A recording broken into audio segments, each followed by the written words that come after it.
For way too long, media has been dominated by male voices. Seeing diversity in gender can shape how young girls view the possibilities for their own success in the world. On today's episode, I'll be interviewing Madeline DiNonno, not only about gender diversity in the media, but how diversity in age, sexual orientation, and physical size can change the world around us. After that, Derek and I will be giving you an update on how we are surviving and thriving during this uncertain time in this week's segment of The Perfect Relationship. Let's get to the Lindsey Elmore Show. Welcome to the Lindsey Elmore Show, a podcast that helps you find fulfillment amidst chaos. On this show, I interview thought leaders, doctors, creatives, spiritual gurus, and game changers who inspire you to pursue your dreams, overcome obstacles, and leave your mark.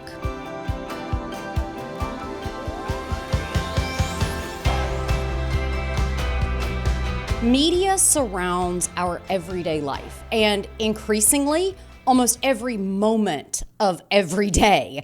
The problem is that media does not adequately represent what the world actually looks like. Let's talk about the scope of this problem. Boys outnumber girls 3-1, even in G-rated family films. Female characters are more likely to be portrayed as eye candy, even in G-rated films. We see that characters in G-rated films are equally as likely to be wearing revealing clothing as women in R-rated films. Female characters are often seen as less valuable than their male counterparts. Even worse, there has been little forward momentum for women and girls in the media for more than 6 decades. Only 7% of directors are women, 13% of writers, and 20% of producers. Even having one female writer on a film can increase screen time for female characters more than 10% and increase the odds that the film will pass the Bechdel test, where 2 female characters have a conversation about something other than a man. Here's the problem. If we don't see ourselves on screen in roles, young girls are unlikely to think that these roles are achievable in the real world. This is sad because we can create anything on camera. A female president, a Muslim president, a person with brown skin in a wheelchair as a CEO of a multi-billion-dollar company. All of these things can be immediately achieved on screen and increase the chances that minorities will seek out these types of careers in the long term. Plus, it just also avoids watching annoying stereotypes of women, minorities, and people with disability on screen. Today, I'm so excited to be talking with Madeline DiNonno. She is the Chief Executive Officer of the Geena Davis Institute on Gender Media, the only research-based nonprofit working within the entertainment and media industry with the aim to achieve gender equity in family media and entertainment. DiNonno leads the Institute's strategic direction, their advocacy, their programs, their research, financial, and operational activities. DiNonno brings a track record of successful executive leadership in entertainment, nonprofit, digital, and consumer packaged goods industry. DiNonno has been the executive producer on the hit children's show Mission Unstoppable on CBS and the acclaimed feature film This Changes Everything. Before joining the Geena Davis Institute on Gender Media, she served as president and CEO of On the Scene Productions, a leader in streaming content creation and distribution. She also served in executive positions for Anchor Bay Entertainment, Stars Media, Echo Bridge Home Entertainment. She was the executive vice president and general manager for the formerly Nielsen EDI, a leading research-based provider on theatrical distribution and measurement of information. She was also the senior vice president of the Hallmark Channel and an executive for Universal Home Studios. Madeline is a frequent speaker and featured in major media outlets often. She has spoken with Adweek, Cannes Lions, Chatham House, CES, Kids Screen. She has spoken at the White House, the Department of State. She has been featured in the New York Times, Fast Media, Variety, the Huffington Post, Forbes, and many, many more. Thank you, Madeline, and welcome to the Lindsey Elmore Show.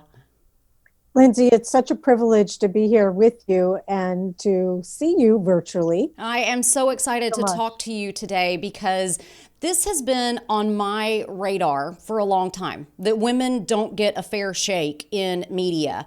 And so I'm interested to know, what is it different that the Geena Davis Institute on Gender in Media, what do you guys do that is different than most organizations that are looking to create equity on screen? Our theory of change is based on providing data-driven solutions for content creators who truly do want to do better. There's the social imperative, which you have framed and everyone is aware of, but there's a business imperative as well, where when you have, female-led content, female-led films, it can make more money at the box office. If you have diverse and inclusive commercials and you place it next to diverse and inclusive programming, you'll sell more stuff, it'll perform better. So there's the numbers to go with the social imperative. And what makes us different is that we're data driven. We also use proprietary machine learning tools that we have built. And I'd say the other thing is we don't shame and blame. So we're more of a B2B than a B2C. You will probably never see our logo on a cereal box, but we work within Hollywood. We work privately. We work collegiately with everyone. And we provide them with their information. We provide them training and consulting. And we're able to have very honest, private conversations with them. And that's been the key to our success. It's the data plus the advocacy and being very collaborative that we believe we've been very successful. So tell us about some of the most rewarding projects that you have worked on. What data did you gather that helped you to make a case to executives that, hey, you need to make this change? And then what did you actually see come to fruition? Well, I would say overall, we have achieved two of our primary mission goals. One was to achieve gender parity for female leads in kids TV, which we achieved last September for the first time. And then this year, we achieved gender parity for female leads in family films for the first time in history. Wow. And so we proved that our theory of change has worked. And there's been a number of projects that we have influenced. So one example is many, many years ago, we were at Pixar, and one of the directors, Dan Scanlon, had just completed Monsters University. And he remembered when we were visiting at Pixar when the first Monsters movie came out. And he said, I remember when you were here and you were talking about the lack of secondary characters and the lack of gender equity. Well, go see my movie. It's 50% female.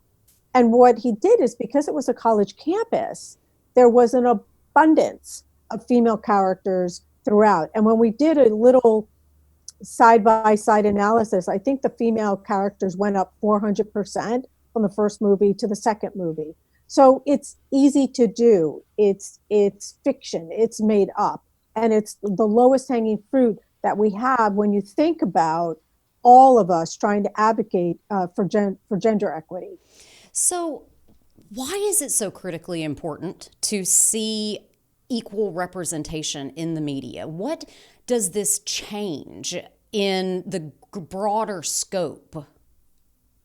It's very dramatic. It is cause and effect, even though it's social science. And what our little kids see in the make-believe world can have a dramatic impact on them.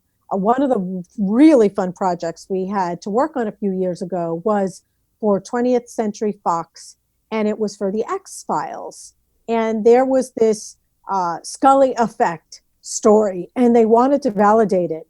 So we interviewed women and girls who had been old enough to see the Scully effect through the X-Files, through the character played by Gillian Anderson. And what we learned is that over 63% of the women who are currently working in STEM, which is science, technology, engineering, and math, for people who aren't familiar with that term, who are working in the field now are doing so because of the Scully character. And what people talked about is that, A, it was a very unusual character, because you're talking about back in the 90s. She could save herself. She was very, level-headed. She used science, not emotion, to accomplish the missions that they had to do. And it was really, really impactful. And she also was not sexualized. There No.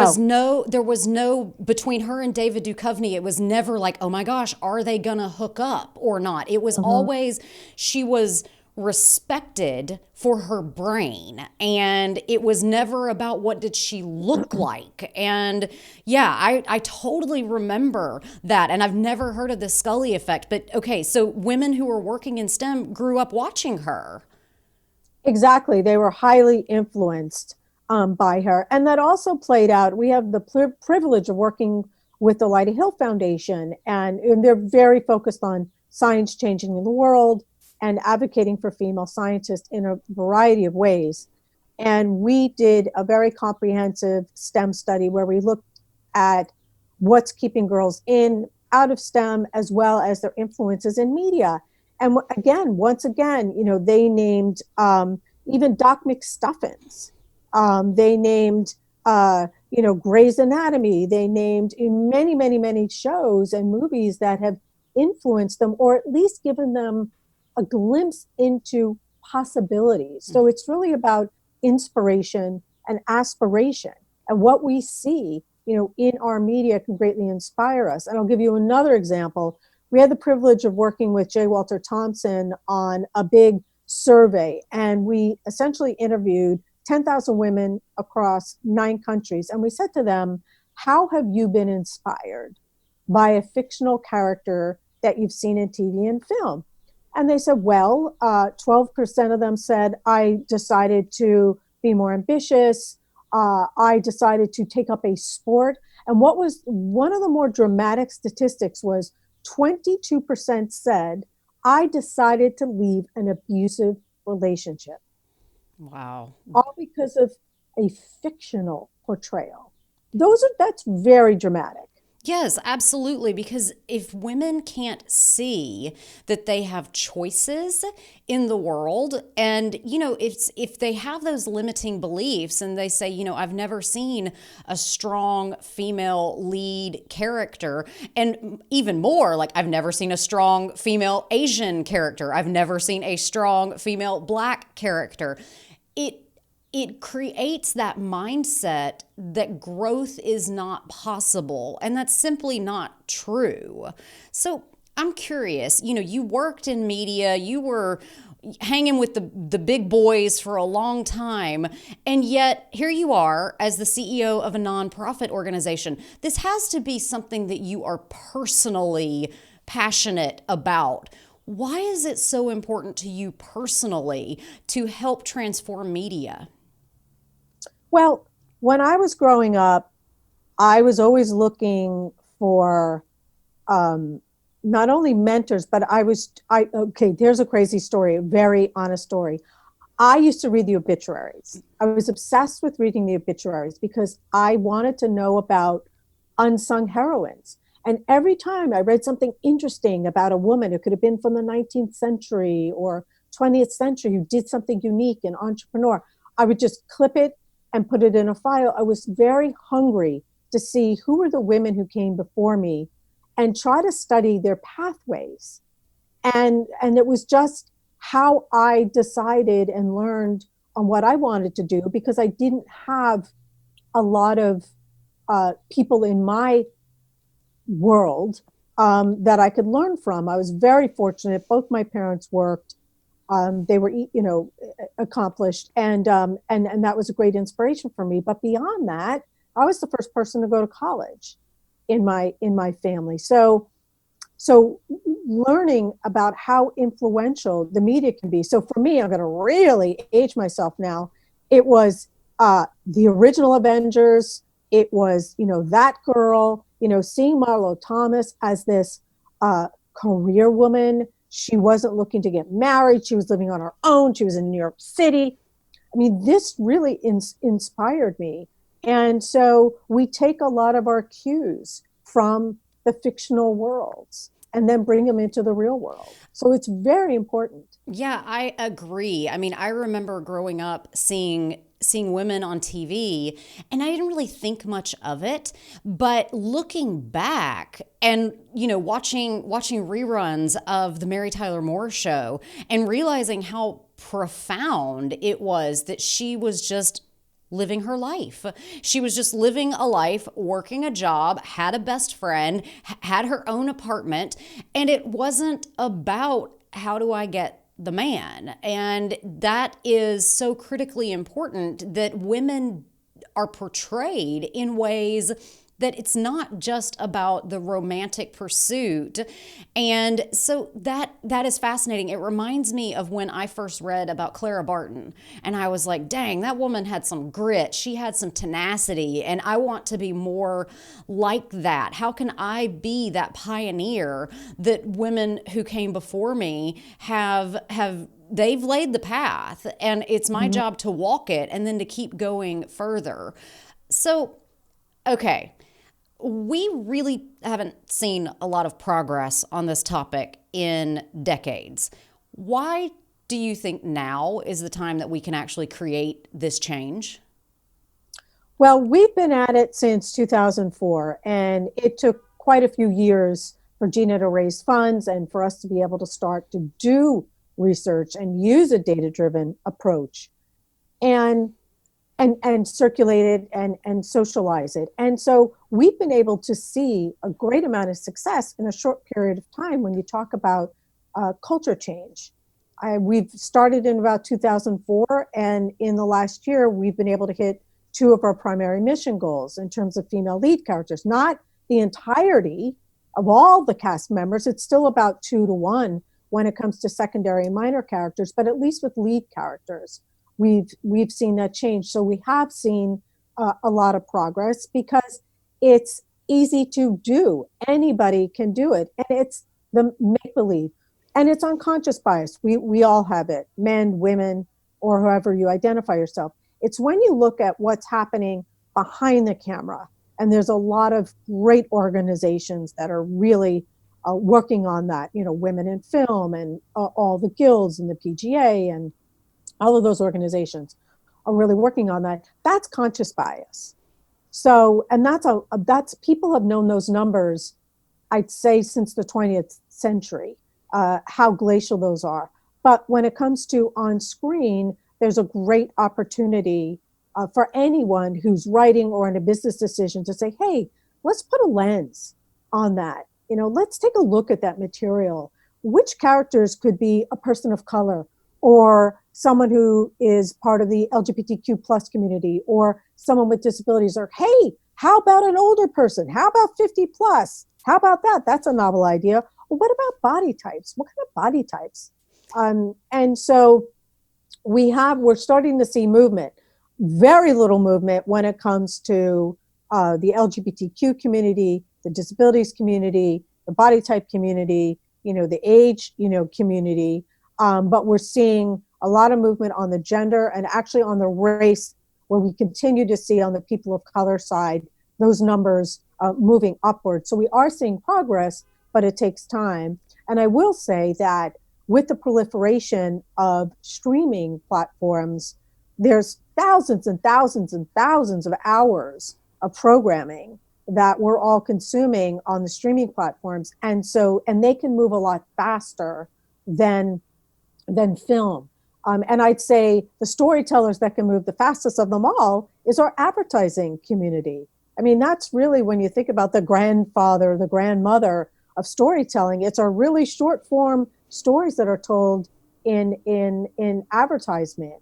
And they're on air, 365 days a year. So they can move really, really fast. So I think in the next 2 to 3 years, you'll see a lot more change happening. Well, and I think, I spoke with Virgie Tovar on the podcast, and she is a self-proclaimed fat advocate, and she wrote a book called You Have the Right to Remain Fat. And one of the things that she and I talked about is like, when there is a person who is overweight or obese on TV, the whole story revolves around their weight. And sometimes I see the same thing when it comes to LGBTQI people. It's like the whole story revolves around the fact that, oh my gosh, he's gay.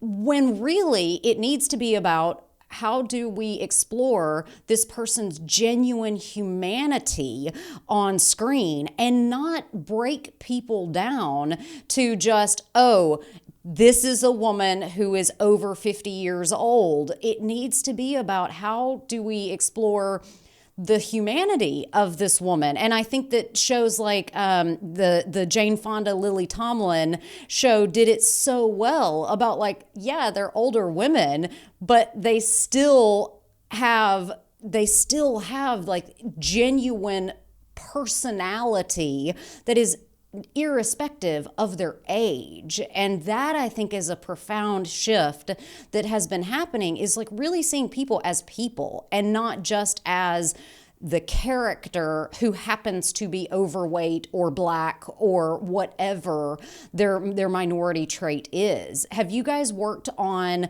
those types of issues about like, how do we not make it about, okay, so they're gay? I think that in Master of None, that was one of the things that Lena Waithe said, is just, I just was gay. It never got brought up. It just was. So how do you bring people who are minorities into the media and yet not make it about the minority? Does that make sense? It does. And what we do is we use our research to point out opportunities. We don't want to tell content creators and storytellers what to do. They know how to tell great stories. They're extremely passionate, but we want to present opportunities. So lots of times we have a tool that we're working on, a research tool called Spellcheck for Bias. And that allows us to work with content when it's in its script form or a manuscript or advertising brief.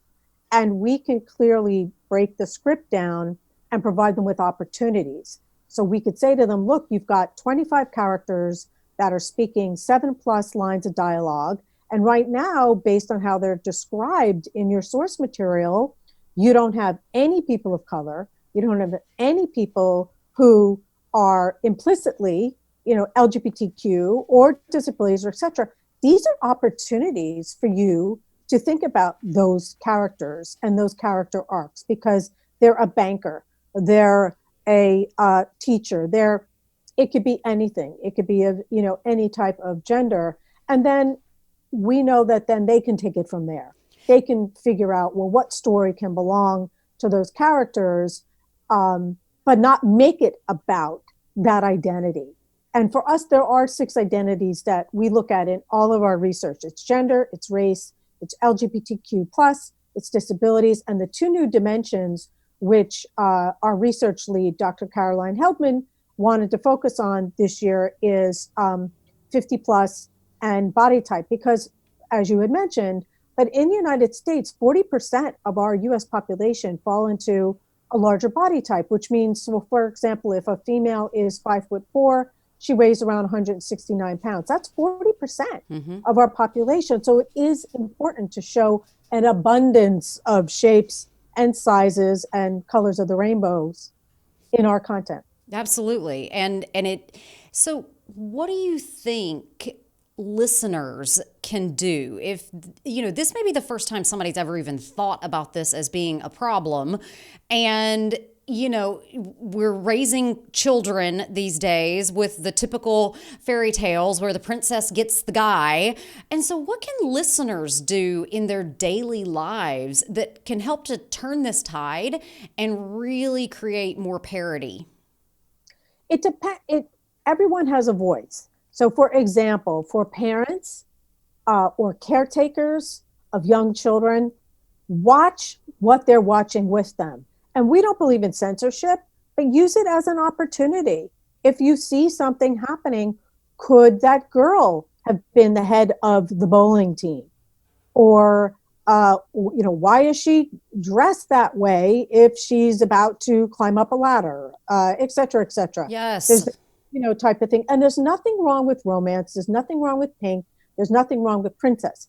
What else is there? What are the other dimensions? And more importantly, does the character have agency? Is she in control of her destiny? And lots of times we think about strong female character, but that can really narrow the female experience, because you think about lots of times if there is one female character, she's stoic and she has absolutely no sense of humor.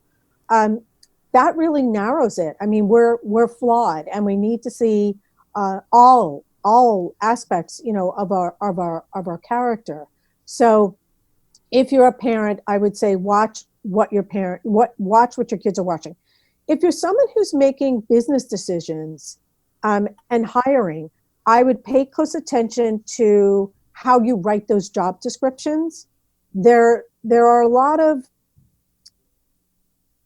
words that can be kind of gender biased and can turn, women off. And I want to use a non-Hollywood example. Charles Schwab Company. I had the privilege of speaking at a women's conference in Indianapolis a few years ago. And during the cocktail hour, an executive, a regional vice president, walked up to me and said, "I'm having a hard time recruiting women to the retail side of our business. Why is that?" I said, "Well, I'm not familiar with your business, but why don't you take a look at your website? Why don't you take a look at your jobs? Like, what are the images you're using? How are you describing it? What are the colors?" And by the time I got back to Los Angeles, I had this long voicemail saying, "Oh my God, this was awful. The images were awful." But they took it to heart, and they brought all their diversity and inclusion teams together. They conducted national focus groups. And where it netted out is they created a section of their website, which I believe is still there, called The Women at Charles Schwab. And they identified some amazing female leaders and did these short mini movies, biographies about them, to encourage women to go into this side of the business. And ultimately, it really changed all the numbers. The Fairy Godboss gave them a really high number. So this is someone who heard about our research and interpreted it for how they could use it. And then lastly, everyone is pretty much so on social media, maybe a little too much right now that we're in the pandemic, but you have a voice. Speak up, support the content and the programming that you want to see, that you like, because all of the creators are watching. They pay very close attention to what people say about their shows, whether they're long form, TV, movie, streaming. So you have a lot more power at your disposal than what you may think. Absolutely. And you can also help to support the Geena Davis Institute on Gender in Media by checking out cjane.org/membership. So if this has touched your heart and you would like to learn more about how you can contribute to this research, I encourage you to check out cjane.org. So Madeline, before I let you go, are you ready for some lightning round questions? Oh no, I'm scared. Go right ahead. Okay, Madeline, what is your number one strength? Networking. What is the thing that you struggle with the most? Patience. Oh, girl, you're speaking my language right there. If you could give advice to your younger self, what would it be? It'll all work out. What keeps you up at night? Financials, cash flow. Spoken like a true CEO. Who has been the greatest inspiration in your life? My mother and my father. Yeah. Didn't have a chance to go to college, bettered themselves, paid for my college education 100% so I wouldn't have college loans. So I grew up in a very blessed family. Oh, so great. And last but not least, God to you is? All being, spiritual, ubiquitous, Madeline DiNonno, it has been an honor to speak with you today. I encourage all of our listeners to go and check out cjane.org, and please go and watch their film, This Changes Everything, about all of the ways that people of color, women, minorities do not get fair representation on screen. Madeline, thank you so much for being here with me today. I appreciate your time so much. Thank you, Lindsey. It's a privilege.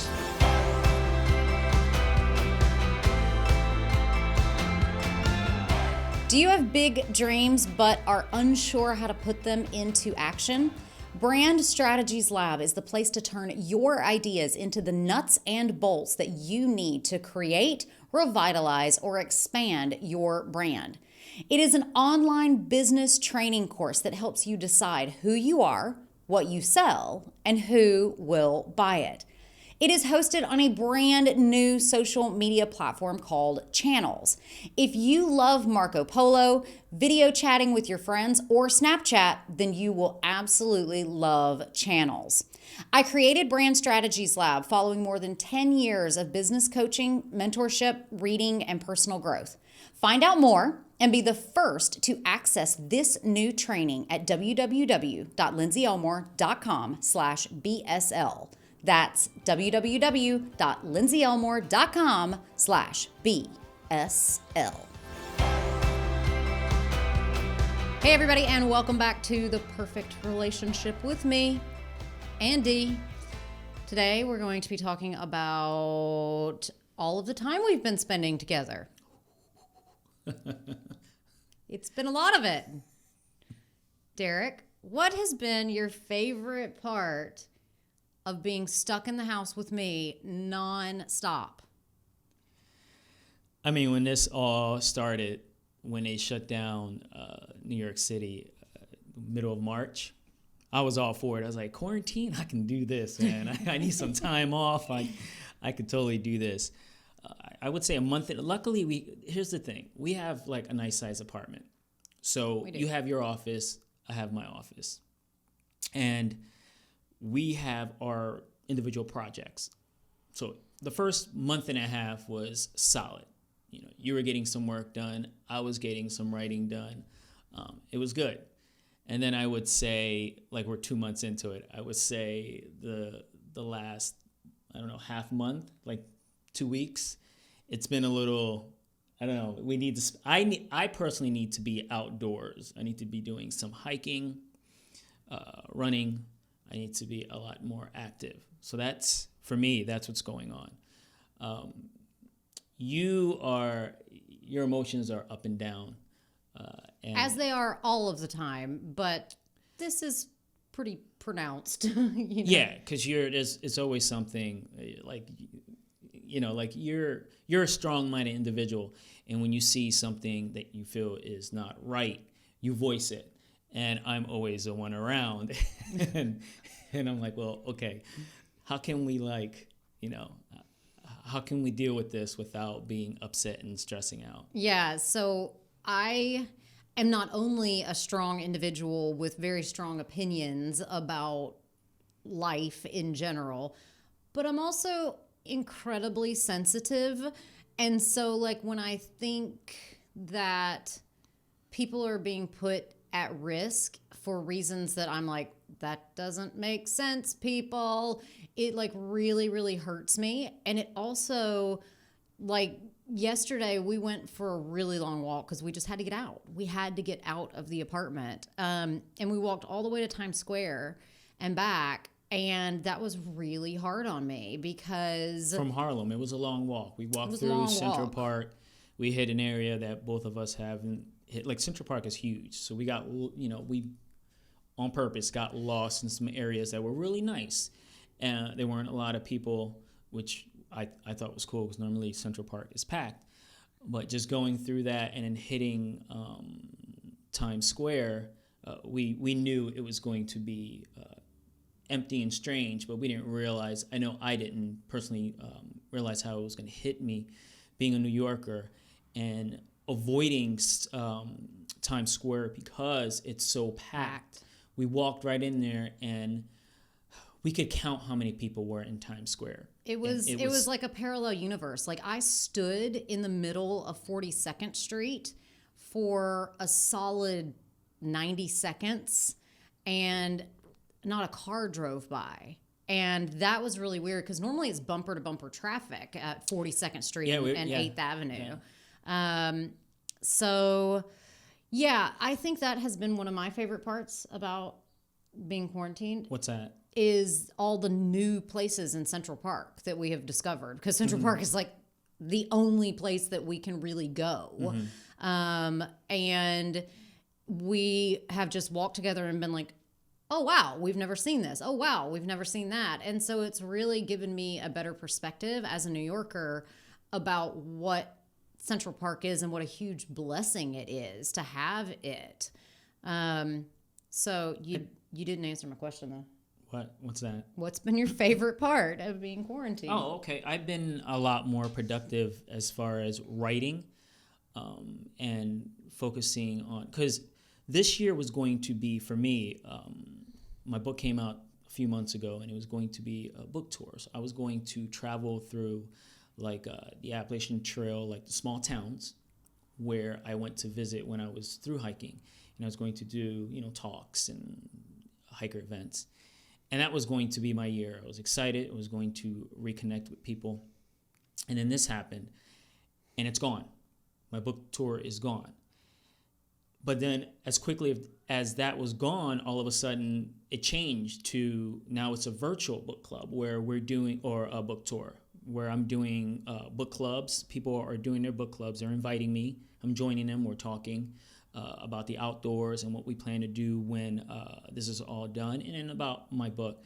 But it's changed because now instead of, and it's easier on my pocket because now I don't have to travel, and I'm reaching more people through Zoom, through social media live, and so that part I love.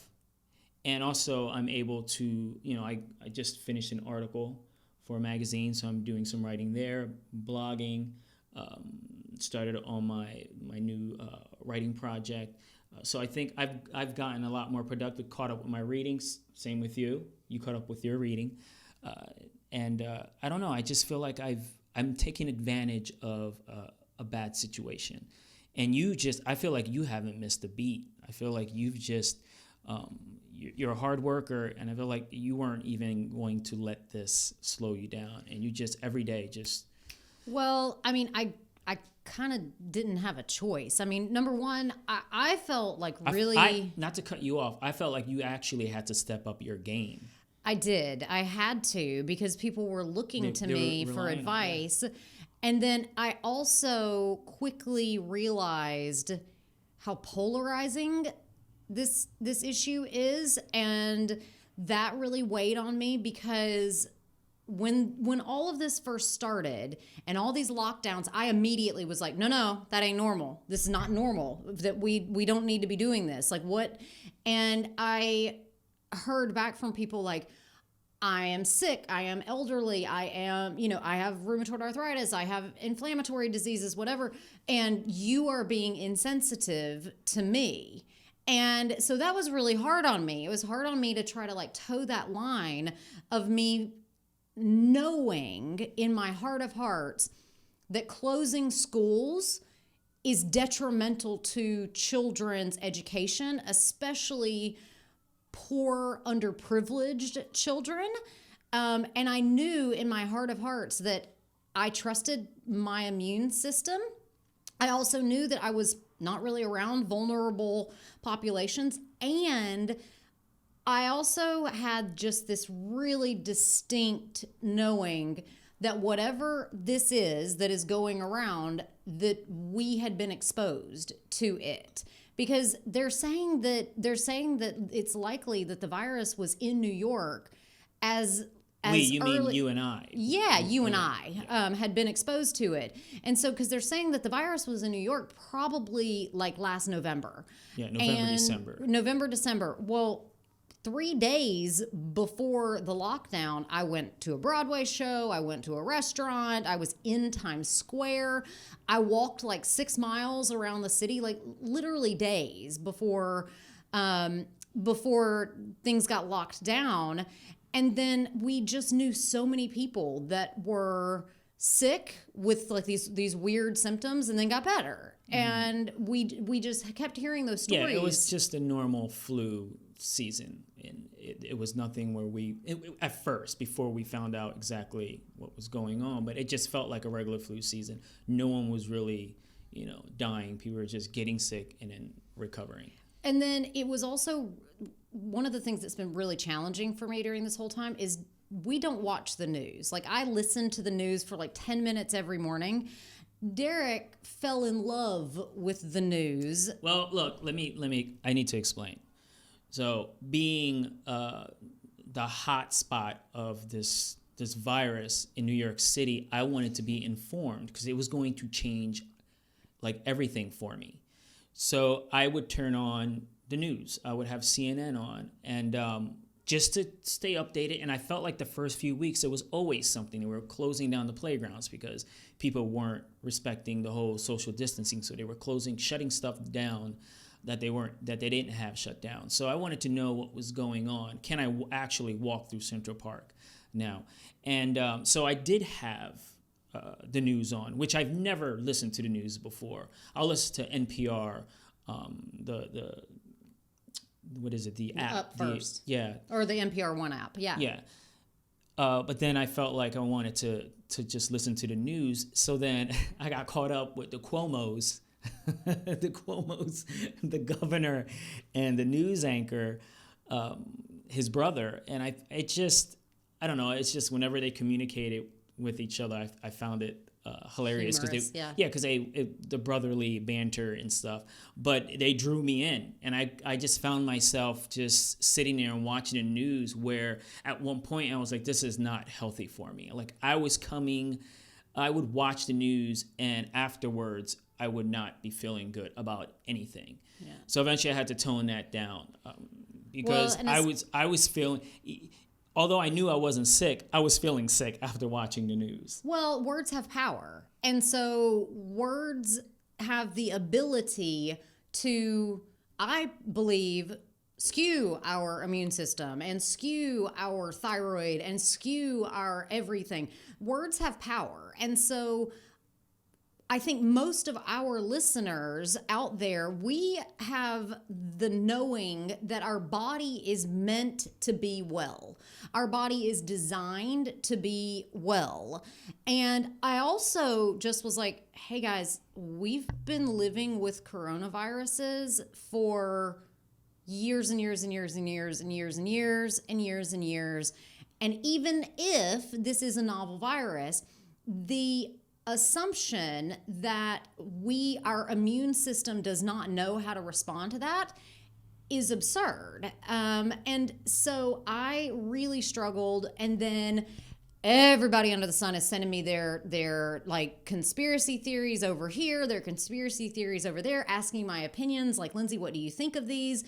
And as soon as I opened my mouth to say, this may be true, I got 15 people telling me that I'm, an idiot, that I'm this and that I'm that, especially because I've had to turn off my my personal Facebook page a couple of times because I have friends that just think if we don't have the exact perfect solution, we cannot go back to life. And I'm just like, when has that ever worked? You know? I just want to say one thing real quick. And this was one of the hardest things for me to watch, especially the last few weeks, is that people do, when I said this is time for you to step up your game, is people are going to look to you for answers or for these guidance, because you don't have all the answers.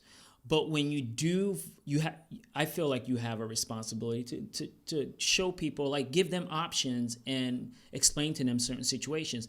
But what bothers me is that when you do And then for some reason, people feel that they can talk to you a certain way. They're like, okay, this is Lindsey Elmore, without respect, your friends and all that, and just saying certain things about you. That's where I'm like, why do people think you're not human? Where it comes to the point where like, no, she's, I can say whatever I want to her.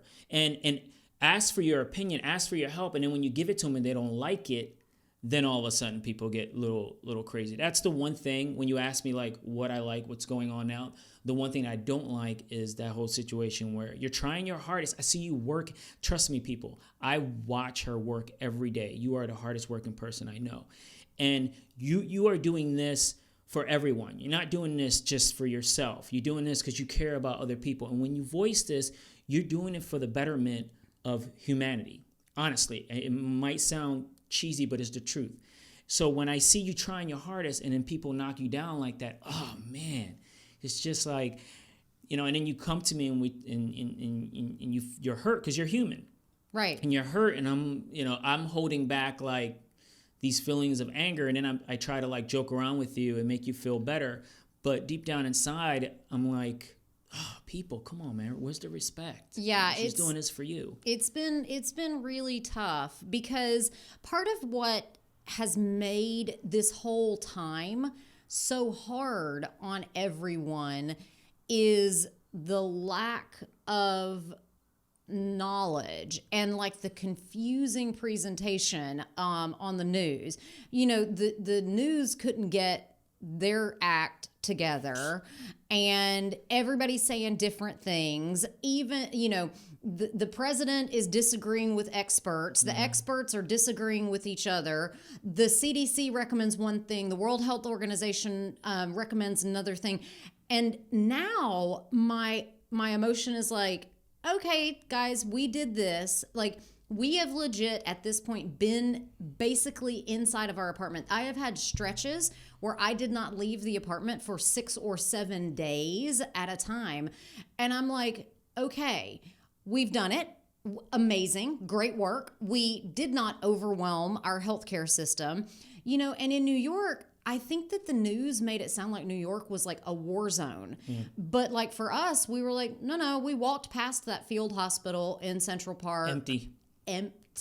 That emergency ship, empty. They sent that out. They didn't even need the emergency ship, empty. And so it's like, all right, if this virus has been in New York since November, December, maybe January. People have been coming here. Flying in, flying out. We were all over the city, in like bougie parts of the city, like where his restaurant is located. I rode the train like all the way downtown and back, as well as being in like really poor areas of the city where there are tons and tons of people. And so I just What are you doing in poor areas of the city? I mean, like, I got to catch the 6 train sometimes. Oh, you weren't in the neighborhood. You were doing a quick drive-by. I was, but I walked through it. I mean, like she was strolling through like the hood. Like, you guys, I was at the Harlem DMV the week before the lockdown. I was around hundreds of people at the DMV in Harlem. So I was just like, okay, well, we've been exposed to it. It is what it is. We also are not around vulnerable populations. We're not around a ton of people because we live alone and I work from home. Yeah. So honestly, we wouldn't have known how bad it was in the city if it wasn't for the news, because everything seemed normal except for like them shutting everything down. But other than that, it wasn't like people were going around coughing and sick, and no. It was totally a normal, everyday experience. And so I started to get really hungry for facts. Like, okay, so we converted the Javits Center into an emergency hospital that never got used. And that's when I told Derek, I was like, I have to go see that field hospital in Central Park. And when I saw it so empty and I saw people in civilian clothing with no personal protective equipment going in and out, I was like, okay, that's really confusing. And so that's been really tough for me. Like, how do I take in what the news is telling me is like this apocalyptic nightmare, and marry that to the fact that when I walk outside, it's a bunch of happy people on the street trying to go about life. Right. And now we've been doing this for so many months, but yet the restrictions just keep getting more and more and more and more. And I'm just like, when is this going to give? Right. And all this being said, we're explaining and sharing our situation. I'm sure there's a lot of people, getting, who have been affected, who have been infected, all of the things. We know that it's that we want to make it clear that where we're at in New York City, it's not as bananas as what you would think. Because I have friends that I asked them if they, like, when everything opens up, would you come like in a month or two? And they're like, no, we're not going to go to New York City. Even if New York City opens up next month, no one's coming here, not for a while. Well, and I read a statistic yesterday that half of New Yorkers have evacuated New York. How about that one week we saw like 4 moving vans on our block? We did. We saw 4 moving vans on our block. And, and another thing is I don't think there's enough discussion about the unintended consequences of everything on lockdown. Like, there's a lot of debate about the economy, but in certain neighborhoods in New York, cardiac arrest deaths at home are up 1,800%. 1,800%. And so people are dying, but they're dying at home, and they're not seeking care for chronic conditions. And these are all things that I'm just like, okay, guys, we've got to start, in my personal opinion, and you can take it or leave it, I feel like it's time to open New York. I mean, I really feel like I would go to a restaurant like right now, like somebody put me at a table. Yes, I will touch the menu, all the things. I think we should follow the guidelines. I do think that let's open, but let's follow the guidelines. You're all about let's just open and have a regular, life in New York City. They shut it down for a reason. It was shut down for a reason. They're not going to shut it down because they think nothing's gonna happen. So I don't know.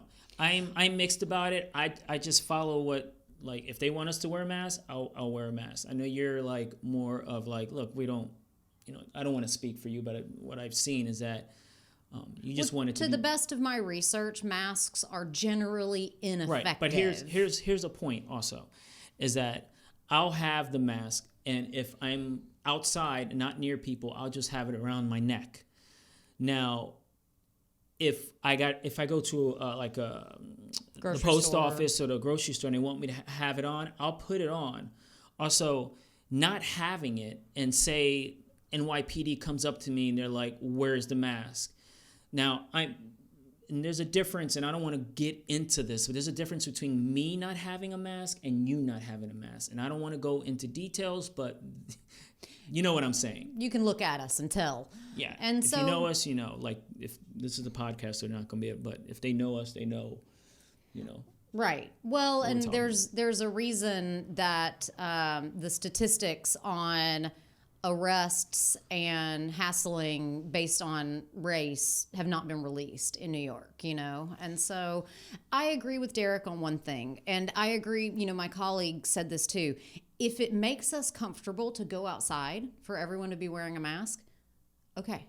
It's just my opinion that we have seen domestic violence go up, abuse against children go up, lack of access to education, especially in poorer neighborhoods. Like one high school sophomore in here in New York City was like, I have not done any of my work assignments because we don't have a computer at home. And so I think that there are other unintended consequences. And so that being said, we are adapting to it as well. Like, teachers are teaching online. Zoom has like exploded. So we as human beings, we are adapting to this situation. And I think when we come out of it, we've learned different ways to actually run our everyday lives now, or our businesses. Like, now I know I can do like my book tour through Zoom now and reach maybe 100. Like tonight I'm doing one, I'm reaching 100 people, where if I was doing it live, it would have been maybe 25, the most 50 people. So some good things are coming out of this. I like to see, I like to see the glass half full. He is ever the optimist. He is Enneagram type 7. I am the black cloud who's just like, no, we have to look this in the face and see it for what it is. But honestly, I will say, we were talking yesterday as we were walking about what has all of this time taught us. And one of the things that this has taught me is how much more solid I feel about my relationship with Derek, because spending this much time with one person and realizing that I'm not fed up with him. We've actually had fun. We've played games. We've had lazy Saturdays where we both lay around and just read all day. We have practiced yoga together. We've done a lot. Yeah, we've gotten closer since all this. Normally I work at night, get home pretty late in the morning. Honestly, that was probably the thing that we argued about the most. We didn't argue. You argued. I didn't argue. I was just like, okay. Our schedules were out of sync, and now we're with each other all day. And so, anyways, that about wraps it up. The perfect relationship. The perfect relationship. Perfect. Square. That was a heart. Oh, heart. I was like, why should you want a square? Okay. Loud. Peace. The Lindsey Elmore Show is written and produced by me, Lindsey Elmore. Show segments are produced by Sue Procco and Kelsey Lorman. Production design, sound design, and editing is by Jive Media. If you have a question about this or any other episode of the podcast, send us an email to hello@lindseyelmoreshow.com. And hey, since you're still here, take a moment to subscribe, rate, and review this podcast. And while you're at it, go over and follow us on Instagram @Lindsey Elmore Show. This helps us bring the pod to more people.